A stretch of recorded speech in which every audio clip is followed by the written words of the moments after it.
Cesare Jesu è un medico anestesista, fino ai primi di settembre ha operato all'ospedale Marino, una sanità sarda che sembra essere sempre più in crisi, in particolar modo la sua storia qual è stata?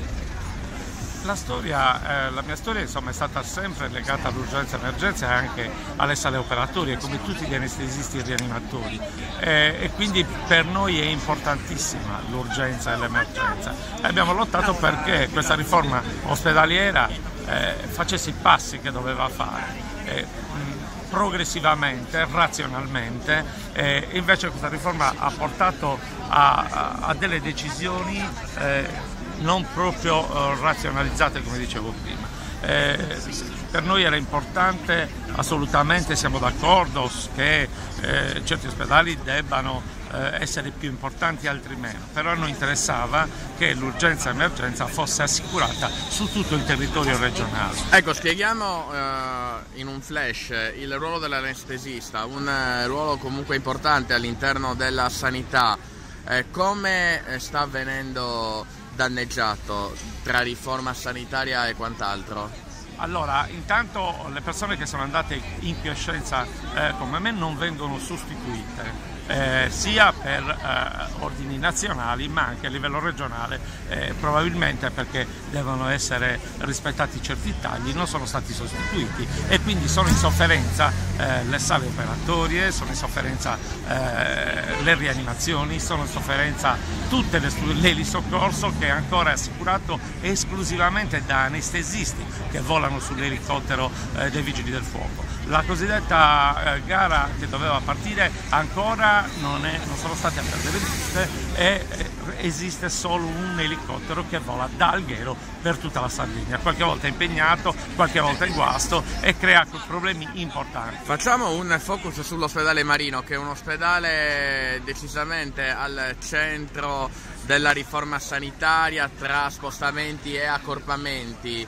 Insomma, si è alzato anche un polverone perché in tanti dicono la salute dei pazienti è a rischio.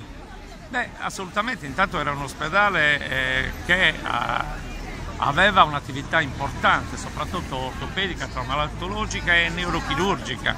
Anche i neurochirurghi lavoravano tanto da noi, adesso sono stati si sono trasferiti già all'ospedale di Bruzzo.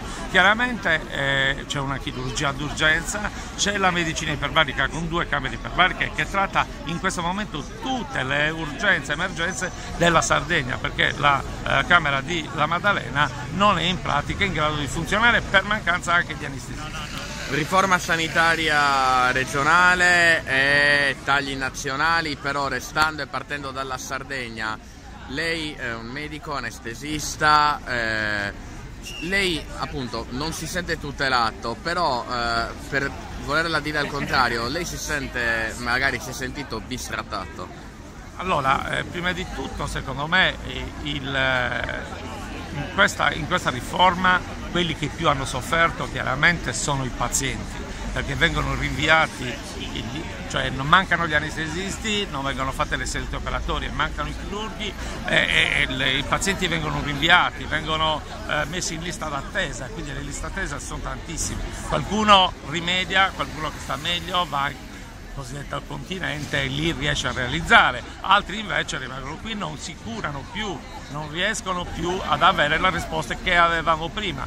Allora, quando la nostra sanità era una delle migliori sicuramente al mondo, non la sarda ma l'italiana. Quindi insomma in questo momento anche io mi aggancio anche all'università, nel senso che gli specialisti che sarebbero necessari in tutta l'Italia non ci sono, perché le scuole di specialità hanno solamente un numero non adeguato. Peraltro molti specialisti medici o specialisti italiani si trasferiscono in Belgio, in Francia, in Inghilterra e vanno a lavorare lì perché trovano una qualità in questo momento superiore alla nostra.